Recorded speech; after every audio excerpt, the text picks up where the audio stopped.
This is the 2023 Brewtubers Online Brewers Club Yeast Experiment, British Brown Ale. Thanks to our sponsors: Imperial Yeast, 5 Star Chemicals, Yakima Valley Hops, Beer and Wine Hobby Homebrew Store, and Brewers Hardware. Let's get tasting. Hello everyone, this is Kurt from Fermentation Adventures, checking in with the final beer from the Brewtubers Online Homebrew Club Yeast Experiment beer. My final beer was brewed by our beloved president Dave, and from Big Dawg Brewing, Big Dawg with a D-A-W-G Brewing. He brewed his beer with Fermentis T-58 yeast, which is, again, one I'm not terribly familiar with. Typically, if I go with a English strain to brew a beer from Fermentis, I go with the usual SO4 that most folks would use in the Fermentis library. But Dave used T-58. I don't have much other details on his can here other than the ABV was 5.4%, and he has a really cool picture of a bulldog on here. So let's get started and wrap this up. This is the last beer I've had to review. I've reviewed 8 beers. This has been a lot of fun. It's been it's been a very interesting exercise in drinking a lot of very similar beers. Fortunately, unfortunately, I always thought with English strains, there's a lot more different yeast character that presents. Maybe I'm missing it. Maybe it's just my poor palate. But to me, the beers are far more similar than they are dissimilar, and it's a lot of good brown beers in my opinion. So let's open this can up. Getting a nice little hiss from opening the can here, and let's pour it in. Again, yeah. Getting ahead right from the get-go. And let's leave a little behind. Again, apologies to Matt at Wrecked Brewery. I did dump your whole can in, and it looks like there was a little bit of settling, so I shouldn't have done that, but I'm sorry. Again, okay, so let's see. Yeah, clarity-wise, I can see my fingers right through this. The back of the logo is showing up pretty well. This is pretty clear. Again, and for this beer example, the brownness, again, it's almost like a dark amber rather than a traditional brown. Again, the Nonic glass here has a taper, so it's really interesting looking at it. I tend to focus at the bottom of the glass here.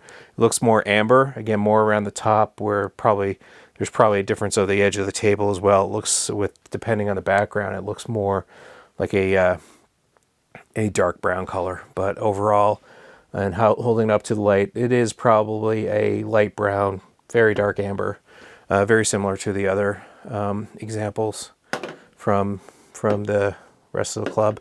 The same off-white head. It was about, it's similar to the other beers. It dissipated a little bit relatively quickly. It was about a half finger head, given how I've poured it somewhat, not terribly aggressively. And it's, again, more similar than different than the other beers. Again, Dave's is probably a bit more clear than most of the beers. But again, more similar than dissimilar. All right, so let's get an aroma on this. Smell, yeah, so interesting. Again, I keep thinking mentioning the same descriptors over and over again. That dark crystal, the browned, not burnt necessarily, but the brown sugar. That sort of effect. I don't get any chocolate. I think, honestly, I do get a subtle phenolic from this one, so this is nice that it's a bit different. I do definitely sense a little smidge of clove in there. That's definitely an aroma that I find there's a bunch of flavors and aromas that I'm either sensitive to or not sensitive to. Metallic, very sensitive. Diacetyl, not at all. I tend to say clove is one of those that I definitely think I pick up pretty well. You know, that clove phenolic-esque thing. Just let me, and I'll go in and try to smell the can. Yeah, nothing new or exciting here. I'm just smelling the can because if you watch the Exit 12 video, and I got it from Brookside Brewing's beer as well.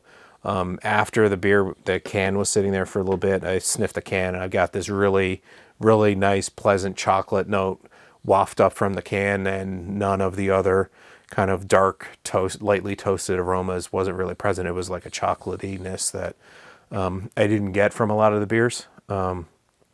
But yeah, not at this point. So let's see. All right, and that was a nice shot. Maybe if that's in slow motion, you can see I just tried to jostle the beer up a little bit to get the aroma to come up, and spilled a little bit right on the floor. All right. Yeah, again, now that I stick my nose right down in there, I'm getting more back to the dark crystal, dark fruit type aromas from this. But yeah, that clovey, little clove phenolic is definitely in there. All right, let's taste this.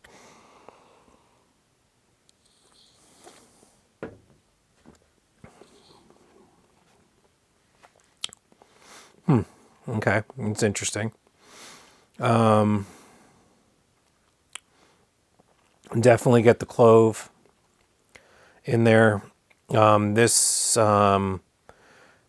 sip on this was very, very drying, actually. I don't know, again, what Dave finished at. It's, I'm getting a tad bit of an astringency from it, I guess.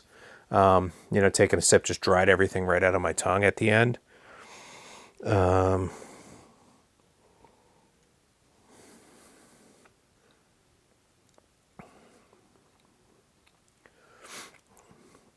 Yeah, that clove is definitely in there. Again, this is 5.4%. I think I am tasting a little bit of the ethanol in there, which is interesting. I'm hoping I'm not off on that, because it's a similar flavor that I'm picking up in a lot of the beers. Some of like I know Jerry's, some of the real low ABV ones, I didn't get that at all. And again, that sip to me didn't really seem astringent, but there was a kind of a palate cleansing little bitterness nibble in that sip that I definitely got from Dave's beer here, that I got from mine as well. Again, I don't think it's bad. It might be a little bit not quite in the British brown ale style guidelines, and I probably should have read the style guidelines again before I actually started reviewing these, but it does make it quite drinkable.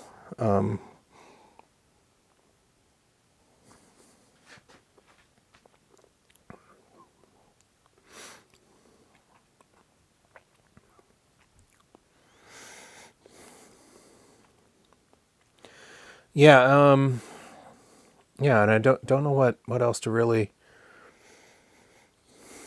say. Yeah, it's, again, a lot of the similar, as I take more sips here, more of the similar, like, dark fruit is poking through that, like, raisiny type flavor. Again,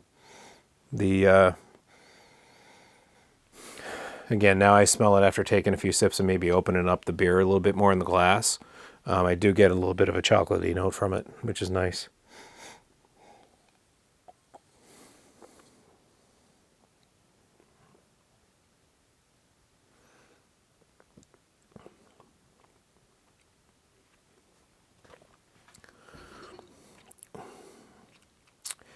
Yeah, and again, edging back, Now, I don't know if it's because I got used to it. I don't really think I'm getting much of that phenolic any longer.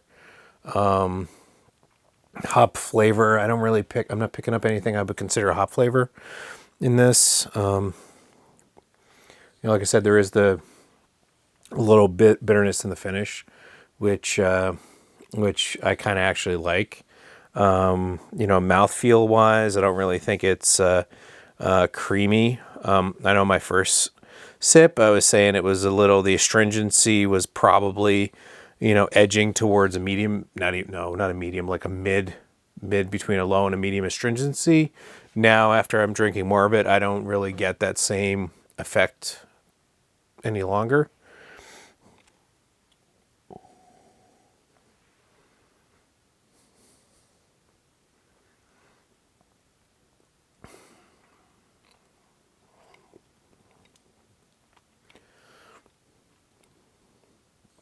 Yeah, there's the clove.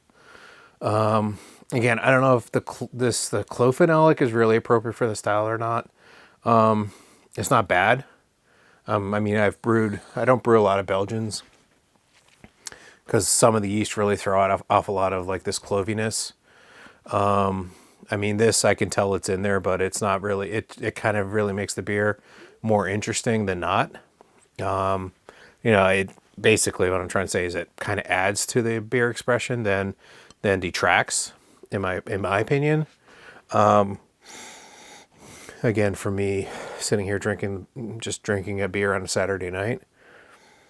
Other than that, I don't detect anything else I would consider flaws. Again, like I said, the little clove thing that's in here, maybe it's a flaw, maybe it's not. I don't really think it's a flaw because I think, as I said, it's adding to the beer.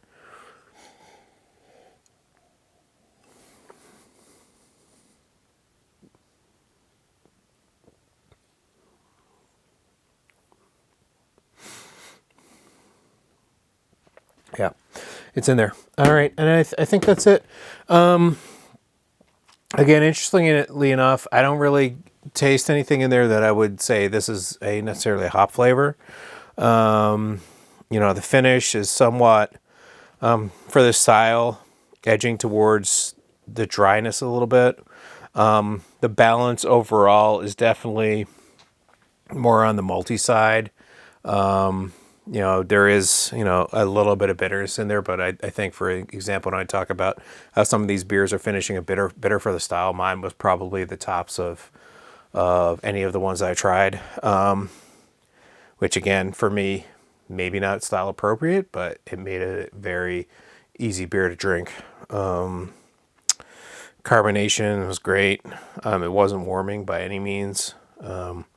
Creaminess, I wouldn't really say there's much in the way of creaminess in Big Dawg's example, but it was not really taking anything away from the style. So I think I'll wrap it up there. Now that I need to go back to the rankings, I will, let's see, use my little handy dandy pointer. The beer I liked the best was Billy's beer, Gamdude's beer with WLP 002. I think that was the best beer overall. Then I had Exit 12 edged me out a little bit. Again, he shipped his beer around. Mine was right off the keg. So it was a good showing from him. Beer was very interesting. There was a lot going on. Again, there's no flaws or anything I would consider in there. And he used the Imperial House strain. I put mine third. I'll leave it there. Again, I used, I'll just leave it. I used Y East West Yorkshire Ale. I think it's 1469 is the number. Again, I haven't been drinking the beer much because I want to get the videos out of the way. Now that it's open season on that keg, I think I'll have no problem finishing off that keg and sharing it with some friends and folks. I'll put Big Dawg, Dave's beer, number 4 in here, above Brookside. Dave used, again, Fermentis T-58 it is. That was his yeast strain. Again, sorry, excuse me. Again, after Dave, I'll have Brookside in there. Brookside used WLP 005, which I think was just called British Ale. Then Big Brewing coming in next with the Lallemand London yeast strain, which is sadly being discontinued. Then the next beer, I would put Matt with Rex Brewery in there with the Bedford British Ale strain, I think it is, WLP 006. And rounding it out, I'd sorry, Jerry, but your beer with the kind of lack of the carbonation, unfortunately, was coming in at the bottom here. Again, it's perfectly fine beer, drinkable beer otherwise. So I'm trying to rate things on whatever. And again, Jerry, or Brewmaster Jerry, used Lallemand's Windsor yeast. So that's it. That's all 8 beers. It's been a lot of fun for me. I did get a couple of duplicates, so I'm going to enjoy drinking those over time here. And the pressure is off with trying to record all of this and getting it in by our imposed deadline. And finally, want to thank all our sponsors here again. 5 Star Chemicals, Brewers Hardware, Yakima Valley Hops, Imperial Yeast, and who am I forgetting? I always forget 1 or 5. I should have a list there on the camera so I wouldn't forget. But let's say 5 Star Chemical, Yakima Valley Hops, Imperial Yeast, Brewers Hardware, and Beer and Wine Hobby. That's who I must have been forgetting. So at least I went through the list twice. I'm sure I named one of the 5 at least once in the list. So let me wrap it up there. The experiment is over except for the editing. It's been a lot of fun trying out all these beers that, end of the day, the beers are more similar than they are dissimilar, which was the goal. And now we can say, you know, if I'm really going to try to brew another British ale, maybe I'll rebrew this recipe at some point. I will try to use WLP 002 and see how that comes out here. So with that, the final typical caveat, please subscribe to my channel if you enjoy this. Please like the video if you enjoyed it. If you want me to try some homebrew, drop me a line. I'll try it and I'll record it, and such as I can, I'll give you a little bit of feedback on it. If you think you can get some value from that. If you send me beer, I'm probably going to send you beer too, so fair warning. So anyway, let me end there. Thanks for watching. Bye.